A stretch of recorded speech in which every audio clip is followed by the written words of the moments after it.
ये virtual university की mid term की सॉल्व एमसीक्यू सीरीज की वीडियो है। कंप्लीट सीरीज इस चैनल के ऊपर अपलोड की जा रही है और आज की वीडियो के अंदर आपको SOC 101 के मिड टर्म के सॉल्व एमसीक्यूज करवाए जा रहे हैं। तो सबसे पहले ये कि bureaucratic environment give rise to which of the following. Bureaucratic environment जो है वो राइज देता है इनमें से किसको, वो है एलियनेशन। उसके बाद ये कि dash is a groups formal and informal means of enforcing it's norm. इनमें से कौन सा ऑप्शन जो है वो ग्रुप का फॉर्मल और इनफॉर्मल मीन है एनफोर्स करने का और उसके नॉर्म को, वो है सोशल कंट्रोल। उसके बाद ये कि 1987 से 1996 तक जो अरेस्ट है जुवेनाइल्स का वायलेंट क्राइम के लिए शॉट अप टू, वो है 60%। उसके बाद ये कि US official crime index exclude. US official crime index exclude करता है वाइट कॉलर क्राइम, जो कि ज़्यादा तौर पे करते हैं कौन से लोग करते हैं, वाइट्स। उसके बाद ये कि which one of the following इनमें से कौन सा ऑप्शन जो है वो नहीं है part provision of learning situation का, वो है बायोलॉजिकल डिटर्मिनिज्म।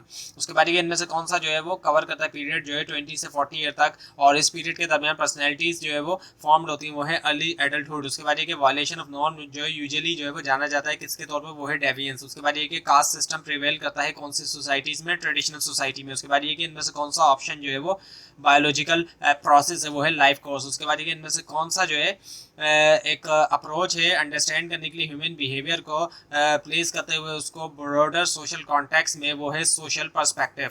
उसके बाद ये कि इनमें से कौन सा जो है वो एक ग्रुप है जिसके मेंबर्स जो है उनके इंटरेस्ट हैं, सोशल पोजीशन है और एज है कॉमन, वो है पीयर ग्रुप। उसके बाद ये कि लोग जो है इन सोसाइटीज़ के अंदर हैव बीन कन्फाइंड होते हैं वो उनके एंसेस्टरियल ऑक्यूपेशन से, और उनके जो सोशल स्टेटस है has be mostly been ascribe, वो है क्लोज। उसके बाद ये कि इनमें से कौन सा जो है वो करेक्टरिस्टिक्स नहीं है कल्चर की, वो है बायोलॉजी डिटर्मिनेशन। उसके बाद ये कि एक पॉलिटिकल एंटिटी डेजिग्नेटेड बॉर्डर्स के साथ जानी जाती है इनमें से किसके तौर पर, नेशन के तौर पर। उसके बाद ये कि देश पॉलिसी जो है वो एक स्ट्रेटजी अचीव करने के लिए एक पार्टिकुलर पैटर्न जो है पॉपुलेशन का, वो है पॉपुलेशन चेंज, वो है पॉपुलेशन। उसके बाद ये कि who which founding sociologist identified the bourgeoisie and proletariat class. So ये जो है आइडेंटिफाई करने वाले जो सोशियोलॉजिस्ट थे ये कार्ल मार्क्स। उसके बाद ये कि what are the 3 elements of the looking self glass. कौन से 3 एलिमेंट्स है लुकिंग सेल्फ ग्लास के, वो है इमेजिन, इंटरप्रेट एंड डेवलप। उसके बाद ये इनमें से कौन सा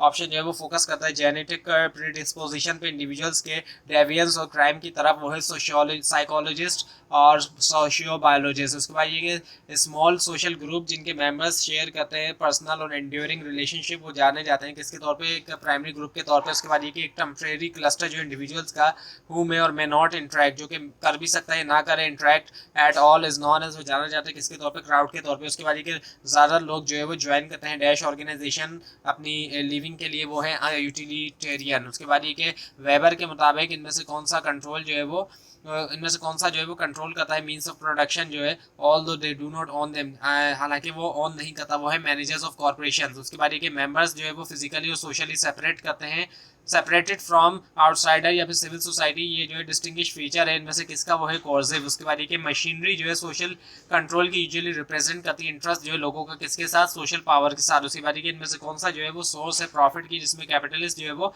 कर सकते हैं उनकी are able to put their own use, वो है सरप्लस वैल्यू। उसके बाद ये कि एनवायरमेंटल प्रोटेक्शन, चैरिटी और जो डेवलपमेंट है, ये तमाम एग्जाम्पल है किसकी, वैल्यूज़ की। उसके बाद ये कि डैश जो है वो एक ग्रुप फॉर्मल है और इनफॉर्मल मीन है इन्फोर्स करने का उसके नॉर्म का, वो है सोशल कंट्रोल। उसके बाद ये कि किसने आइडिया दिया था बायोलॉजिकल एक्सप्लेनेशन का क्राइम की 1949 में, वो है शेल्टन। उसके बाद ये कि इनमें से कौन सा जो है विच of the following look for answer, देखता है वो आंसर के लिए इन फैक्टर्स में जो कि आउटसाइड इंडिविजुअल के, वो है सोशियोलॉजिस्ट। उसके बाद ये कि इनमें से कौन सा जो है वो इन्वॉल्व होता है ना सर्जन, जब सर्जन ने जो है वो यानी कि कौन सा रोल है एक तरह से इसमें से, जब एक सर्जन ने ये चूज़ किया कि वो ऑपरेट ना करे अपने बेटे को बिकॉज द पर्सनल इन्वॉल्वमेंट, क्योंकि उनका जो पर्सनल इन्वॉल्वमेंट है मदरहुड का, वो इम्पेयर कर सकता है उनकी प्रोफेशनल ऑब्जेक्टिविटी को एज अ फिजिशियन के तौर पर, ये है रोल कॉन्फ्लिक्ट। उसके बाद ये कि सलमान ने ज्वाइन किया एक ऑर्गेनाइजेशन को परस्यू करने के लिए गोल जिसको वो कंसिडर करती है मॉरली वर्थ वाइल, आइडेंटिफाई करें टाइप जो है ऑर्गेनाइजेशन की वो कौन सी है, नॉर्मेटिव। उसके बाद ये